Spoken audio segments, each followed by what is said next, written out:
And I'm back. So, again, some of you were not able to log on and you had some questions that you wanted to ask. So I'm back here. So if you have some questions, go ahead and write those questions over in the group chat. I'm trying to see if I'm coming on I don't see myself on my own computer yet. So I am here. So if you have any questions, go ahead and just write your questions over in the chat. For some reason, I'm not seeing myself. It's not coming up. I was hoping it was going to come up on my own computer, and it's not there. So I'm not going to worry about that. Claudia's here. I think Anita's with us. Any questions you might have about what we've talked about last week or even today that I can clarify or something that I can help you with, if there was a difficulty that you ran into, we could talk about that also. So any questions that you may have, go ahead and write them over in the group chat. Or in the chat. You have to forgive me for calling it a group chat. When we do trainings, we have what we call a group chat. And I'm so used to saying that term, group chat. That's why I keep calling it that. But again, any questions that you may have. And we had a great time last night. We were talking last night. We got to a big discussion, which I was surprised it went that way, about how do you deal with clutter and how you deal with just collecting a lot of stuff and not getting rid of it. And it gets to a point where it kind of gets overwhelming. So we talked about that. Cheryl Lucas, who is in South Africa. Yes, we have somebody from South Africa. We actually have somebody from Finland, from Canada. We've got people all over who has joined this group. But Cheryl Lucas, who's a friend of mine, she lives in South Africa. She shared a book in the room here. I believe it's called The Magic of Tidying Up. I had this book actually in my wish list on Amazon, didn't buy it, but I remember reading about it. I'm like, oh, this is all really interesting. This might be helpful. So if you scroll down, you will see where Cheryl has posted the book and the name of the book in the room here. So if you're interested in, hey, how can I deal with the clutter in my life? This book may be something I think is going to be Anita, Marie Kondo. Thank you. I couldn't remember the name, but it's Marie Kondo. And let's see if I can find the book here, because I know it's in here. Yeah, there it is. It's a resource book that Cheryl herself uses in order to declutter and to use with her decluttering goal process. It's called The Life-Changing Magic of Tidying Up by Marie Kondo. So, Anita, do you know about this book? Is this something that you have utilized? Maybe you could also speak to it. I know Cheryl highly recommends it. Like I said, I knew about it. I haven't read it yet. But Anita, is this something? And Cheryl also, by the way, folks, in case you don't know who Cheryl Lucas is, she's also a coach. She's been trained in some of the same processes that I've been trained in. This is why when she said, you mind if I share this? I said, absolutely not. Share it, because I know she would bring some good resource. And Lisa said, I found talking and reasoning my choices out loud helps me a lot. That's cool. And Anita says she haven't read the book yet. Haven't read book, but there's something else she's going to write there. So Lisa, you said that I found talking and talking out loud and reasoning out loud helps you in the choices that you make. That's a good point. That's a good point. It really can. There's something about externalizing something that really makes a big difference. I was working with someone the other day who had a very hard decision that they had to make about a relationship. So one of the things that I did with them is have them verbally express out loud what they were going to do. And first, I think it's because when you get it outside of yourself, you can look at it. And hey, Cheryl, you can look at your decision and go like, yeah, that's either the right decision to make or no, it's not. It's something about it. It's like it becomes more real. And you can really look at it more objectively to go, yes, this is absolutely something I need to do, or no, this is not something I need to do. So yeah, Lisa, I agree with you 100% that talking out loud about your decision and reasoning out loud can help you make better decisions about what you need to do. So thank you for sharing that, Lisa. It's a really good suggestion and tool to be able to use. Any other questions that anyone else has, or what this has been like for you, the experience that you've been having? Questions or comments? I would love to hear them. And this has been good for me. You know, like I said, my goal for the year is abundance. It's my first word is expansion. My goal is expansion. So Karen and I are expanding. There are a lot of projects that we have, so we're seeking to create that. And what we're doing here these 30 days, this is part of it. Lisa, you wrote, a long time ago, my friend Jocelyn Luke's mom told me, oh, so Jocelyn is your friend. Cool, Lisa. He told me about having conversations with myself in front of the mirror. Oh. Yeah, I remember hearing somebody talk about that one time, talking to yourself in the mirror. I gotta try that more. I don't think I used to do that when I used to practice magic. You always have to practice magic in front of a mirror. But talking to yourself in front of the mirror, that's actually a good idea. That's a good idea. Thank you again, Lisa. That's a really good idea. All right, anyone else? Anyone else? Any other questions or comments? Would love to hear what you have to say. Okay, so let's see. Oops. Anita said, I feel jumbled up and stuck, so it's been difficult to utilize these wonderful tools. Okay, so Anita, I was thinking about that this morning, and we probably will talk about this some more, but I'm going to share this now. What I would suggest you do, Anita, to start off, is to sit down with yourself and write out, why must I use these tools? Why must I use these tools? And I want you to write out your reasons why it is so important for you to utilize these tools. That's number one. So get your why. Anita, what you are talking about here and what you've shared is not really strange. I've been through a lot of training in my life where I've been trained in tools helping people to make changes in their life. I've trained with other people. And this is the thing, I remember with one of the master trainers that I sat under and learned from, he and I were talking about this one. This was years ago. We were talking about this one day, is that a lot of people take courses, even courses about how to create change with powerful tools, powerful strategies, and they never use them. And I remember thinking, I don't understand that, because I utilize these tools. I've utilized them to change things in my own life. I utilize them to change my marriage. These tools that I'm sharing with you, a lot of them is what saved Karen's and my, is it my or mine? Karen, our marriage, okay? We utilize these tools. And I remember thinking to myself, why do I utilize them? And some people don't. I don't believe it's because people are lazy. I don't think that's really, because these people got up, when I would take the training sometimes, I flew to Florida to take the trainings. I flew to other places, North Carolina, to take a training, spent thousands of dollars, hotel, flight, airfare, and other people did this. I don't think these people are lazy.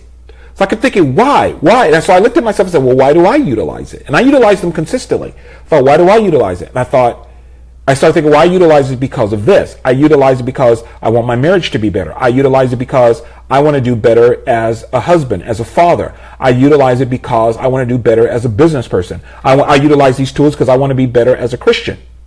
And I started to realize I had a lot of whys. In other words, it was the why.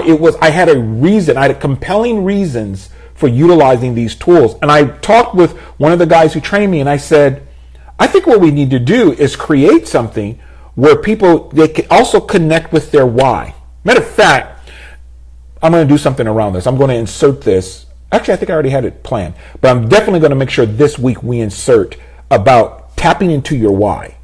So Anita, one of the things I will just say, start off here, tap into your why.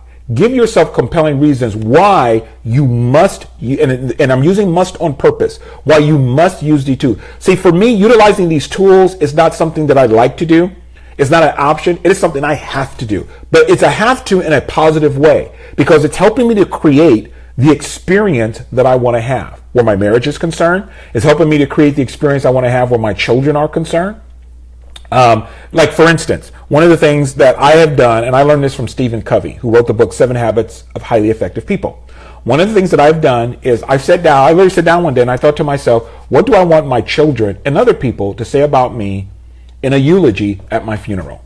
And I literally sat down and I thought about that. And I thought about especially what I wanted my wife and my children, my daughters, to say about me.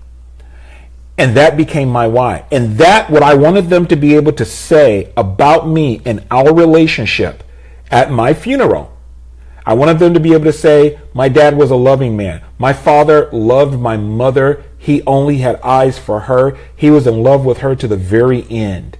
And he just cherished my mother. He cherished our mother. I want my kids to say, my dad listened to us. My dad was fair.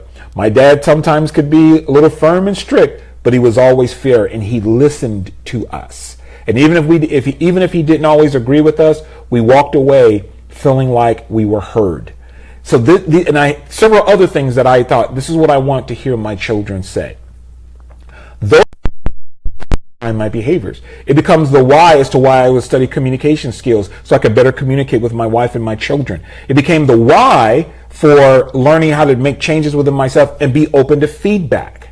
I've literally gone to my children and asked them at times, what can I do to be a better dad? Am I a good dad? And what could I do to change? I remember one time my wife came to me and said, the kids are afraid to ask you for things. I was like, what? First I got, like, you can't be kidding me. First of all, they ask me stuff all the time. What do you mean they're afraid? She said, well, they hesitate to come to you. I said, why? She says, because sometimes you act kind of grumpy when it comes to, like, you go, oh my goodness. Oh, okay. So now I need to go to her. Oh, right. She said, you do it, but you complain first. I thought, oh, and I sat down and I thought about it. I went, okay, she's right. So part of it was, because this was part of what I wanted my children to say, my dad was open to feedback. My dad would listen and he would make the necessary changes. But what motivates all of that? It's my why. So Anita, again, what I would say, and this to the rest of you, if you want to make sure you utilize these tools, because I have my why, then I have the tools. My tools support my why. And one of the things, somebody once said, I'm not sure if it was Nietzsche, but somebody once said that he who has a big enough why will be able to bear with almost any how. What's most important is that you connect with your why. Why are you taking this class? This is something we're going to actually talk about. Why are you taking this class? Why would you want to use these tools? Again, this goes back to, what do you want to create? And either if you said, I'm jumbled up and I'm stuck because it's so difficult to and it makes it difficult to utilize these tools, I would say go back to instead of looking at, is your life about this year about clarity, being clear, or decluttering the mind, or being more focused? What's your life about? And why are you taking this class? Connect with your why. And we're going to talk about how to dejumbleize things. That's not a word, but I've just made it up. We're going to talk about how to dejumble, how to get out of the overwhelm, and stay focused, because focus is the most important thing. But what can help you, again, even with the focus, is getting clear on your why. So I would say start there. Why am I doing this? Why must I utilize these tools? I would also say go back and utilize the pain and pleasure. And take yourself, say, hey, if I stay jumbled up and stuck, where will this take me if I stay in this state that I'm in? Okay? And then the thing you can do is, if I get clear, and Anita, this also will help, if I get very clear and get very focused on where I want to go so that I'm no longer stuck, what will that give me? And what will I experience instead? And take yourself through that pondering process that we talked about last Friday. Go back and watch the video and utilize it specifically on being jumbled up and overwhelmed. If I stay overwhelmed, if I stay jumbled, if I stay stuck, what will this cost me? And then once you go through it, go back and say, now, if I get clear, if I get focused, and listen to the recording again as it takes you into the future. Because what it will do is, and this is why I started off with that, I started off with helping you to start taking control of your internal experience. And pain and pleasure mastering your pain and pleasure is one of the quickest ways of doing that. So start off with that. Take yourself through the pondering process, even with being jumbled and stuck. And go through the entire process, because what it will start to do is it'll start to reorient your nervous system. It'll start to rewire your brain and go, you know what? No. Not good for me. Being clear, being focused, that's what's good for me. And you can even add this to it. And as we go through these classes, Mike is going to share, and I'm going to learn even more tools to stay focused, to stay clear, so I can move towards where I want to move to. Okay, so I hope that was useful, and I hope that was helpful, Anita. But again, the biggest thing is to get connected with that very strong why. I have found that to be one of the most powerful things. It is why I stay consistent in utilizing the tools. I have my whys in place. It's why I'm able to get up early in the morning and stay up late at night. It's because of the whys that I have in place. So the whys are extremely important. One of the things that I'm going to be talking, I'm going to do a Facebook video for the general public a little bit later that's a little bit based off of what we talked about here, just a little bit more focused and not as in depth as we've talked about here. But one of the things I ask myself is, like working out. We asked the question, what do you want to make your life about this year? You can narrow that down and say, what do I want to make my day about? What do I want to make this activity about? So I thought about working out last night. I haven't been in the gym in almost 3 weeks for various reasons, one of being sickness. And so I asked myself the question, what do I want to make going to the gym about? What would be fun and exciting to make going to the gym about? And I started brainstorming ideas. I said, I can make it about mastery. So it's not just about going to the gym. It's about mastery. Well, yeah, I like that because that's one of my favorite things, mastery. Mastery of self, mastery of mind, mastery of body. I said, yeah, that's one. But then I started brainstorming some other ideas. I said, I can make going to the gym and working out, being healthy, about loving my wife. And I went, yeah, I never thought about that before. I can make it about loving my wife because I want to be here for a very long time, as long as possible, as long as God will give me the ability to be here. And I want to be here healthy as much as possible. As far as it lies within me, I want to be healthy. I want to be strong. I want to be like Moses. When the Bible says when it was his time to die, his natural force had not abated, neither was his eye dim. Moses was strong. And I thought, I want to finish strong. And I thought, I want to finish strong for my wife. I want to be just, when we are in our 70s and in our 80s, I want people to look at us and go, wow. I 70s and 80s and go, wow. So I thought this is about loving my wife. Then I thought, you know what? It's about loving my kids. I can make working out about loving my kids. Now, the reason I did this was because I realized I haven't been in the gym in a while. I don't feel like going to the gym. The part of me did, but there's a part of me that was like, I gotta get it. So the other part of me was, I can do it out of love for my kids. And this is why it came to mind. The other day, I kind of played this game with my kids the other day, my daughters. We were all in the kitchen. And someone had put on Facebook these questions to ask your children to see what type of answers. And it was questions like, what do I do that annoys you? Who's my favorite person? Who do I have a crush on? But that was funny, by the way. I said, who do I have a crush on? And all of my girls went, Mom. And then my youngest daughter, Chloe, said, and Batman, which I thought was hilarious. But then there's one question that I asked. I was pleasantly surprised by the answer and touched. The question was, can you live without me? And all of my girls in unison said no. They just in unison went no. And for a brief moment, man, I was so touched. And I almost felt like crying because of the way that they said it. And I know my daughters love me, but it's just for some reason at that moment when I said, could you live without me? And they went, no, Dad. Because I'm thinking, yeah, they would be sad. But if I was to leave the earth, their mom would be here and they would get on. And they just went, no. So that really, really touched me. And so when I thought about what could I make working out about, I thought it could be about loving my daughters. Making sure that I am here as long as possible. It can be about my grandsons. Making sure that I'm here for as long as possible in good health with a lot of energy to watch them grow up and become young men. Watching my other two daughters get married and start their own families. So we can create powerful whys. We can create powerful whys. So that's something you want to do. Create a powerful why for yourself. All right? Do we have any other questions? Any other thing that we can talk about? Any other questions, comments? I hope this was helpful for you. So if there's no more questions, if there's no more comments, I'm going to end this. I will see you all tomorrow at 8:30 a.m. We'll be talking some more about what do you want. We're going to add a little bit more to that as we begin to really starting to create the life we want to have. We're going to bring into being what is not yet here. All right. I'll talk to you all tomorrow. Bye-bye.